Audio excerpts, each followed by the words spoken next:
വിശദമായ വാർത്തയിലേക്ക്. കോട്ടയം മെഡിക്കൽ കോളേജിൽ കെട്ടിടം തകർന്ന് മരിച്ച ബിന്ദുവിന്റെ സംസ്കാരം ഇന്ന് നടക്കും. രാവിലെ 11 മണിക്കാണ് സംസ്കാരം. മൃതദേഹം തലയോരപ്പറമ്പിലെ വീട്ടിലെത്തിച്ചു. സംഭവത്തിൽ ജില്ലാ കളക്ടറുടെ നേതൃത്വത്തിലുള്ള സംഘം ഇന്ന് അന്വേഷണം തുടങ്ങും.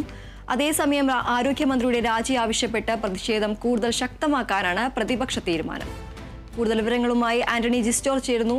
ആന്റണി, ബിന്ദുവിന്റെ സംസ്കാരം ഇന്ന് 11 മണിക്ക് വീട്ടിൽ തലയോലപ്പറമ്പിലെ വീട്ടിൽ നടക്കും. കൂടുതൽ വിവരങ്ങൾ എന്തൊക്കെയാണ്?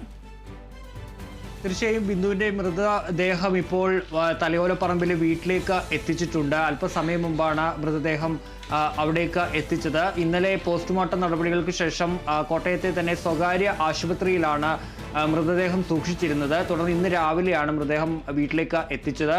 ഏതായാലും വികാര നിർഭരമായ രംഗങ്ങളാണ് വീട്ടിൽ ഇപ്പോൾ നമ്മൾക്ക് കാണാൻ വേണ്ടി കഴിയുന്നത്. അവിടെ പ്രത്യേകിച്ച് പെട്ടെന്നുണ്ടായ ഒരു ദുരന്തമാണ് ആ കുടുംബത്തെ സംബന്ധിച്ച്, ആ നാടിനെ സംബന്ധിച്ച്. മകളുടെ ചികിത്സയ്ക്ക് വേണ്ടിയാണ് ബിന്ദു ആശുപത്രിയിലേക്ക് പോയത്.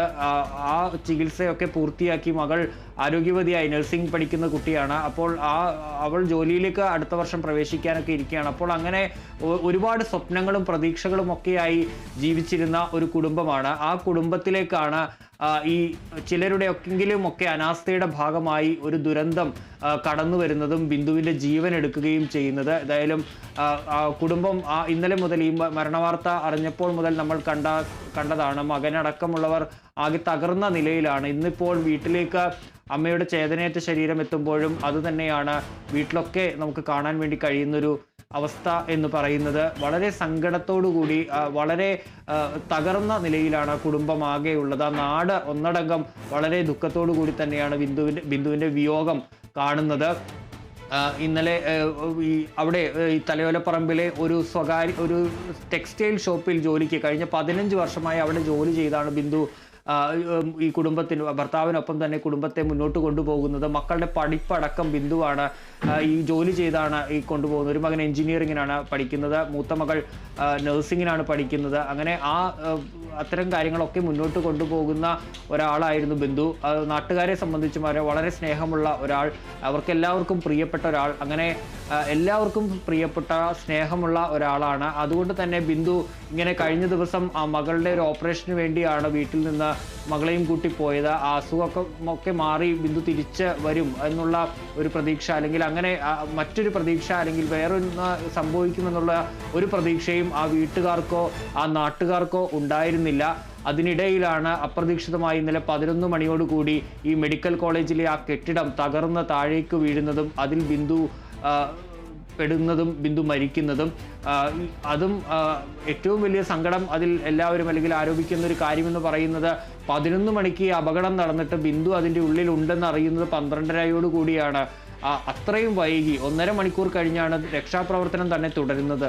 പിന്നീട് ബിന്ദുവിനെ പുറത്തെടുക്കുന്നത് 2 മണിക്കൂർ കഴിയുമ്പോൾ ആണ് ബിന്ദുവിനെ ഈ അവശിഷ്ടങ്ങൾക്കിടയിൽ നിന്ന് പുറത്തെടുക്കുന്നത്. അപ്പോൾ ഈ അവിടെ ആദ്യഘട്ടത്തിൽ ഈ കെട്ടിടം ഇടിഞ്ഞു വീണ ഘട്ടത്തിൽ മന്ത്രിമാരും അതുപോലെ തന്നെ മറ്റുള്ള ഉദ്യോഗസ്ഥരും ഒക്കെ അവിടെയുണ്ട്. അവരെത്തുന്ന ഘട്ടത്തിൽ അവിടെ ആരും കുടുങ്ങിയിട്ടില്ല, 2 പേർക്ക് പരിക്കേ ഉള്ളൂ എന്ന് പറയുമ്പോൾ ബിന്ദു ആ കെട്ടിടാവശിഷ്ടങ്ങൾക്കിടയിൽ ജീവന് വേണ്ടി പിടയുകയായിരുന്നു. ശ്വാസം ലഭിക്കാതെ ബിന്ദു അവിടെ കിടക്കുകയായിരുന്നു എന്നുള്ളതാണ് ഏറ്റവും അതുമായി ബന്ധപ്പെട്ട് എല്ലാവരും പറയുന്ന ഒരു കാര്യമെന്ന് പറയുന്നത്. ഏതായാലും ബിന്ദുവിൻ്റെ സംസ്കാരം ഇന്ന് 11 മണിക്കാണ് നിശ്ചയിച്ചിരിക്കുന്നത്. വീട്ടുവളപ്പിൽ തന്നെ സംസ്കാരം നടക്കും.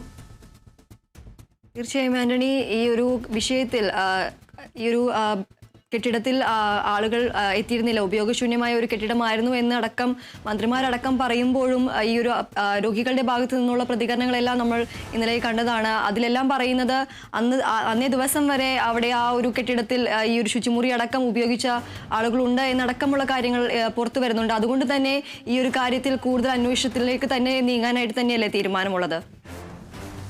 തീർച്ചയായും. ഏതായാലും ഈ ഉയർന്ന ആരോപണങ്ങളിലടക്കം അന്വേഷണത്തിന് ഇന്നലെ തന്നെ ജില്ലാ കളക്ടർക്ക് സർക്കാർ നിർദ്ദേശം നൽകിയിട്ടുണ്ട്. 7 ദിവസത്തിനകം, ഒരാഴ്ചക്കകം റിപ്പോർട്ട് സമർപ്പിക്കണമെന്ന നിർദ്ദേശമാണ് നൽകിയിട്ടുള്ളത്. ഏതായാലും ഇന്ന് അന്വേഷണം തുടങ്ങുകയും ചെയ്യുന്നുണ്ട്. ജില്ലാ കളക്ടറുടെ നേതൃത്വത്തിലുള്ള സംഘം ഇന്ന് ഈ മെഡിക്കൽ കോളേജിൽ ഈ അപകടം നടന്ന സ്ഥലം സന്ദർശിക്കും. അവിടെ പരിശോധന നടത്തും. റവന്യൂ വകുപ്പിലെ ഉദ്യോഗസ്ഥരാണ് ആ സംഘത്തിലുള്ളത്. അവർ ആ പരിശോധന അവിടെ നടത്തുന്നുണ്ട്.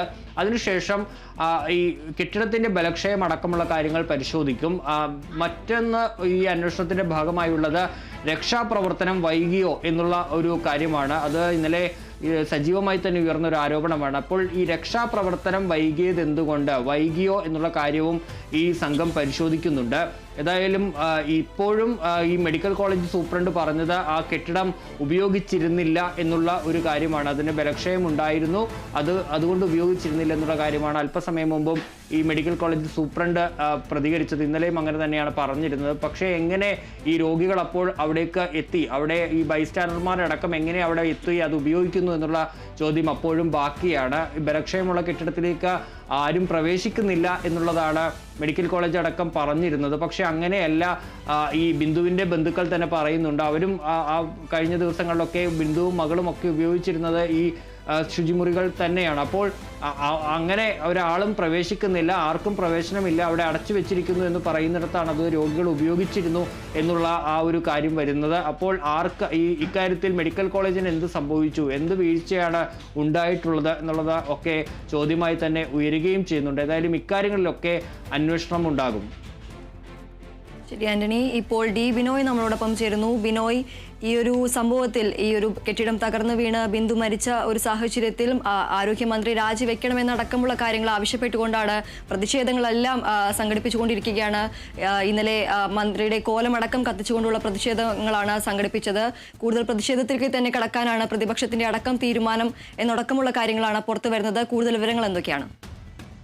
സംസ്ഥാനത്ത് വ്യാപകമായി പ്രതിഷേധം സംഘടിപ്പിക്കാൻ തന്നെയാണ് പ്രതിപക്ഷ രാഷ്ട്രീയ കക്ഷികളുടെ തീരുമാനം. ഇന്ന് രാവിലെ 10:30 മണിയോടുകൂടി തന്നെ RYF പ്രവർത്തകർ ആരോഗ്യവകുപ്പ് മന്ത്രിയുടെ ഔദ്യോഗിക വസതിയിലേക്ക് മാർച്ച് നടത്തും. അതിന് തൊട്ടു പിന്നാലെ BJP മാർച്ച് പ്രഖ്യാപിച്ചിട്ടുണ്ട്. ഇന്നലെ മുതൽ വലിയ തരത്തിലുള്ള പ്രതിഷേധങ്ങളാണ് തലസ്ഥാനത്തും തെക്കൻ കേരളത്തിലുമെല്ലാം നമുക്ക് കാണുവാൻ കഴിഞ്ഞിരുന്നത്. പത്തനംതിട്ടയിലും കൊല്ലത്തുമൊക്കെ തന്നെ മന്ത്രി വീണ ജോർജിൻ്റെ കോലം കത്തിച്ചുകൊണ്ടും റോഡ് ഉപരോധിച്ചുകൊണ്ടുമൊക്കെ തന്നെ കോൺഗ്രസ് പ്രവർത്തകരും യൂത്ത് കോൺഗ്രസ് പ്രവർത്തകരും വലിയ തരത്തിലുള്ള പ്രതിഷേധ പരിപാടികൾ സംഘടിപ്പിച്ചിരുന്നു. ഇന്ന് BJP ആണ് പ്രധാനമായും പ്രതിഷേധ പരിപാടികളുമായി മുന്നോട്ട് വന്നിട്ടുള്ളത്. രാവിലെ 11 മണിയോടുകൂടി തന്നെ മന്ത്രി വീണ ജോർജിൻ്റെ ഔദ്യോഗിക വസതിയിലേക്ക് മാർച്ച് നടത്തും എന്നുള്ളൊരു വിവരമാണ് നമുക്ക് ലഭ്യമാകുന്നത്. പരമാവധി പ്രവർത്തകരെ സംഘടിപ്പിച്ചുകൊണ്ടുള്ള മാർച്ച് സംഘടിപ്പിക്കാനാണ് തീരുമാനം. ഒപ്പം മുഖ്യമന്ത്രിക്കുള്ള യാത്രാ മധ്യ ഇന്നലെ വിവിധ സ്ഥലങ്ങളിൽ കരിങ്കൊടി കാണിക്കുന്നതിന് വേണ്ടി MC റോഡിൽ പല ഭാഗത്തായി കോൺഗ്രസ് പ്രവർത്തകർ കാത്തു നിന്നിരുന്നു. അതേസമയം മന്ത്രി വീണ ജോർജ് ദേഹാസ്വാസ്ഥ്യത്തെ തുടർന്ന് ഇന്നലെ രാത്രി വൈകുന്നതുവരെ കൊട്ടാരക്കരയിലെ താലൂക്ക് ആശുപത്രിയിൽ ചികിത്സയിലായിരുന്നു. അതിനുശേഷം ഇന്ന് രാവിലെയോടുകൂടി അവർ ഔദ്യോഗിക വസതിയിൽ എത്തിച്ചേർന്നു എന്നുള്ള വിവരമാണ് നമുക്ക് ലഭിക്കുന്നത്. ഇന്നലെ യൂത്ത് കോൺഗ്രസ് പ്രവർത്തകരും കോൺഗ്രസ് പ്രവർത്തകരുമാണ് ആദ്യം പ്രതിഷേധം തുടങ്ങിയത്. തിരുവനന്തപുരത്ത് മന്ത്രി വീണ ജോർജിൻ്റെ ഔദ്യോഗിക വസതിയുടെ ഗേറ്റ് വരെ പ്രവർത്തകർ എത്തി പ്രതിഷേധിച്ചു. പിന്നീട് അവരെ അറസ്റ്റ് ചെയ്ത് നീക്കുകയായിരുന്നു. തൊട്ടു പിന്നാലെ KSU പ്രവർത്തകർ മന്ത്രി വീണ ജോർജിൻ്റെ ഓഫീസിലേക്കായിരുന്നു മാർച്ച്. അതും സെക്രട്ടേറിയറ്റിൻ്റെ അനക്സ് കോംപ്ലക്സിനടുത്ത് വരെ അവർ സമരവുമായി എത്തി. പിന്നീട് അവരെ അറസ്റ്റ് ചെയ്ത് നീക്കി. ഒപ്പം അവർക്കെതിരെ കേസെടുത്തിട്ടുണ്ട്. കാരണം അതീവ സുരക്ഷാ മേഖലയിൽ കടന്നു കയറിയതിനാണ് അവർക്കെതിരെ ജാമ്യമില്ലാ വകുപ്പ് അനുസരിച്ച് കേസെടുത്തിരിക്കുന്നത്.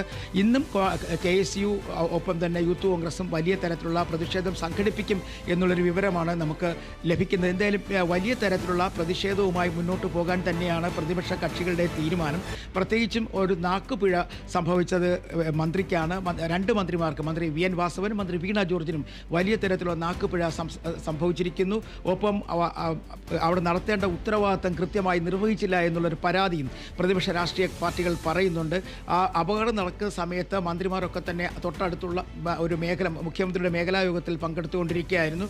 അവിടെ നിന്നാണ് മന്ത്രി VN വാസവനും മന്ത്രി വീണ ജോർജും ഈ മെഡിക്കൽ കോളേജിനടുത്തേക്ക് വരുന്നത്. അവിടെ എത്തിയ ആദ്യം തന്നെ 2 മാർക്ക് മാത്രമേ പരിക്കുള്ളൂ, അത് നിസ്സാര പരിക്ക എന്നൊക്കെ പറഞ്ഞു ഒരു ഒഴിഞ്ഞു മാറുന്ന തരത്തിലുള്ള ഒഴുക്കൻ മട്ടിലുള്ള ലാഘവത്തോടു കൂടിയുള്ള ഒരു ഒരു പ്രതികരണമായിരുന്നു. അതിനെതിരെയാണ് വലിയ തരത്തിലുള്ള ഒരു പ്രതിഷേധം ഇപ്പോൾ ഉടലെടുത്തിരിക്കുന്നത്. കാരണം അവർ അങ്ങനെ പ്രതികരിക്കുന്ന സമയത്തും ഒരു സ്ത്രീ ജീവന് വേണ്ടി മണ്ണിനടിയിൽ പിടഞ്ഞുകൊണ്ടിരിക്കുന്ന ഒരു സാഹചര്യം, അത് ഇവിടെ കാണിക്കുന്നത് ഉത്തരവാദിത്വം ഇല്ലായ്മയാണ് എന്ന തരത്തിലാണ് ഇപ്പോൾ പ്രതിപക്ഷ കക്ഷികളുടെ ആരോപണം.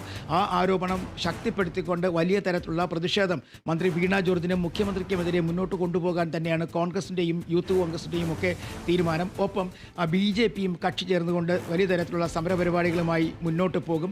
അതേസമയം നമുക്ക് ഇപ്പോൾ അറിയാൻ കഴിയുന്ന ഒരു വിവരം, നിലവിൽ ജില്ലാ കളക്ടറാണ് കെട്ടിടം തകർന്ന് മരണം സംഭവിച്ചതുമായി ബന്ധപ്പെട്ട് അന്വേഷിക്കുന്നതെങ്കിൽ കുറച്ചുകൂടി ഉന്നത തലത്തിലുള്ള ഒരു അന്വേഷണത്തെക്കുറിച്ച് സർക്കാർ ആലോചിക്കുന്നുണ്ട്. ഈ കെട്ടിടം ആരെങ്കിലും ഉപയോഗിച്ചിരുന്നോ, കെട്ടിടത്തിൽ ഏത് സാഹചര്യത്തിലാണ് കെട്ടിടത്തിലെ ശുചിമുറികൾ അവിടെ താമസിക്കുന്ന ആളുകൾക്കായിട്ട് അല്ലെങ്കിൽ കൂട്ടിരിപ്പുകാർക്കും രോഗികൾക്കുമായിട്ട് തുറന്നു കൊടുക്കാനുണ്ടായ സാഹചര്യം എന്താണ്, അങ്ങനെ അതോ പെട്ടെന്നൊരു ദിവസം തുറന്നതാണോ, ഇത്തരം കാര്യങ്ങളെക്കുറിച്ചൊക്കെ വളരെ ഗൗരവത്തോടു കൂടിയ ഒരു അന്വേഷണം സർക്കാർ തലത്തിൽ വേണം, അല്ലെങ്കിൽ കുറച്ചുകൂടി ഉന്നത തലത്തിൽ വേണം എന്നൊരു നിർദ്ദേശം പാർട്ടിയിൽ നിന്ന് തന്നെ ഉയർന്നു വന്നിട്ടുണ്ട്. ഇന്ന് പാർട്ടി സംസ്ഥാന സെക്രട്ടേറിയറ്റ് യോഗം കൂടി ചേരുന്ന ദിവസമാണ്. അതിലൊരു പക്ഷേ ഈ വിഷയം ചർച്ച ചെയ്യപ്പെടും. കാരണം നിലവിലെ സാഹചര്യത്തിൽ സർക്കാരിനെതിരെ വലിയ തരത്തിലുള്ള പ്രതിഷേധം പല ഭാഗങ്ങളിലായി ഉയരുന്ന ഒരു സാഹചര്യമുണ്ട്. ഗവർണറും സർക്കാരുമായുള്ള പോര് മുറുകുന്നു. ഒപ്പം മന്ത്രിമാരുടെ ഭാഗത്തുനിന്ന് വീഴ്ചയുടെ പേരിൽ ശക്തമായ തരത്തിലുള്ള പ്രതിഷേധം ഉയരുന്നു. ഈ സാഹചര്യത്തിലാണ് ഇന്ന് പാർട്ടി സംസ്ഥാന സെക്രട്ടേറിയറ്റ് യോഗം ചേരുന്നത്. ആ യോഗത്തിൽ ഒരു പക്ഷേ ഇതുമായി ബന്ധപ്പെട്ട് അല്ലെങ്കിൽ ഇത്തരത്തിൽ ഒരു ഗൗരവത്തോടു കൂടി ഈ വിഷയം കണ്ടുകൊണ്ട് വലിയ തരത്തിലുള്ള ഒരു അന്വേഷണം എന്ന കാര്യത്തിൽ ഒരു പക്ഷേ ചർച്ച നടക്കാനുള്ള സാധ്യത നമുക്ക് തള്ളിക്കളയാനാകില്ല. ശരി. കോട്ടയം മെഡിക്കൽ കോളേജിൽ കെട്ടിടം തകർന്ന് മരിച്ച ബിന്ദുവിന്റെ സംസ്കാരം ഇന്ന് നടക്കും. രാവിലെ 11 മണിക്കാണ് സംസ്കാരം. മൃതദേഹം തലയോലപ്പറമ്പിലെ വീട്ടിലെത്തിച്ചു. സംഭവത്തിൽ ജില്ലാ കളക്ടറുടെ നേതൃത്വത്തിലുള്ള സംഘം ഇന്ന് അന്വേഷണം തുടങ്ങും. അതേസമയം ആരോഗ്യമന്ത്രിയുടെ രാജി ആവശ്യപ്പെട്ട് പ്രതിഷേധം കൂടുതൽ ശക്തമാക്കാനാണ് പ്രതിപക്ഷ തീരുമാനം. ടി ബിനോയും ആന്റണി ജിസ് ജോർജുമാണ് വിവരങ്ങൾ നൽകിയത്.